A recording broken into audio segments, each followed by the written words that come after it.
शुक्रिया करता हूं। इस बीच एक बड़ी खबर आ गई है। बड़ी खबर यह आ रही है कि अमेरिका के अलास्का में भूकंप का झटका आया है। अलास्का में आया ऐसा भूकंप का झटका। अलास्का के अनालास्का में 5.4 की तीव्रता का भूकंप आया है। अनालास्का से 257 किलोमीटर दूर, पास में नहीं है, 257 किलोमीटर दूर ये भूकंप का केंद्र रहा है।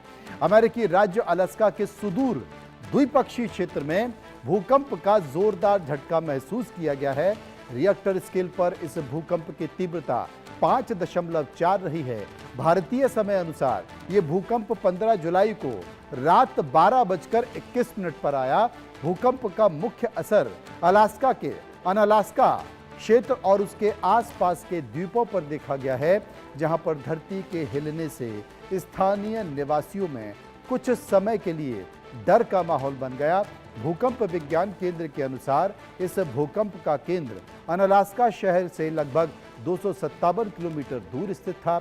अलास्का का ये क्षेत्र अपनी सक्रिय प्लेटों के कारण भूकंप के लिहाज से बेहद संवेदनशील माना जाता है।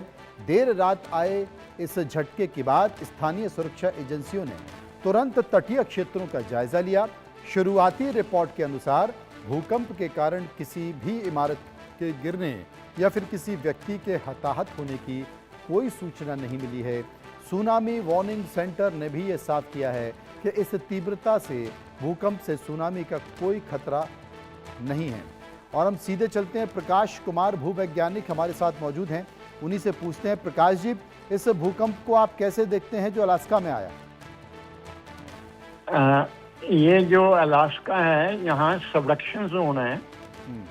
जो नॉर्थ अमेरिकन प्लेट है उसके नीचे पैसिफिक प्लेट जो है सबडक्ट कर रही है। ये सांप दिल में घुसता है जी, और वो प्लेट नीचे जाके 1100-1200 डिग्री लावा में पिघलती है।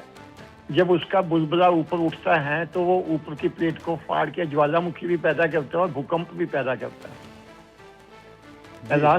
अलास्का जो है ये 1964 में यहाँ 9 डिग्री का भूकंप आया था।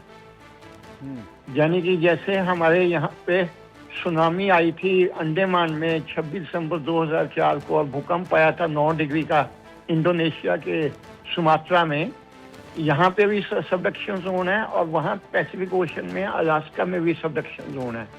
दुनिया में जहाँ जहाँ सबडक्शन जोन होते हैं, एक प्लेट दूसरी प्लेट के नीचे जाके मेल्ट होती लावा में और उसका जो बबल उठता है उससे ऊपर की प्लेट जो है फटती भी है, उसमें क्रैक्स भी आते हैं, भूकंप भी आते हैं, ज्वालामुखी भी बनते हैं।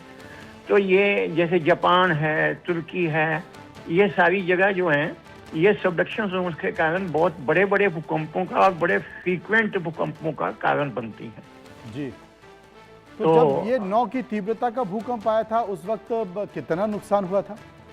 1964 का जो 9.3 का भूकंप था उस वक्त तो जबरदस्त सुनामी आई थी और पैसिफिक ओशन के अंदर बहुत बर्बादी हुई थी। जैसे आपको पता है कि 26 दिसंबर 2004 की सुनामी में इंडोनेशिया में 2 लाख आदमी मर गया था और अंडमान निकोबार आइलैंड्स में उस वक्त 8,000 की आबादी थी, वो भी मर गए थे। तो क्या होता है कि जो पैसिफिक ओशन में रिंग ऑफ फायर है, रिंग ऑफ फायर का ये जो अलास्का है ये एक हिस्सा है।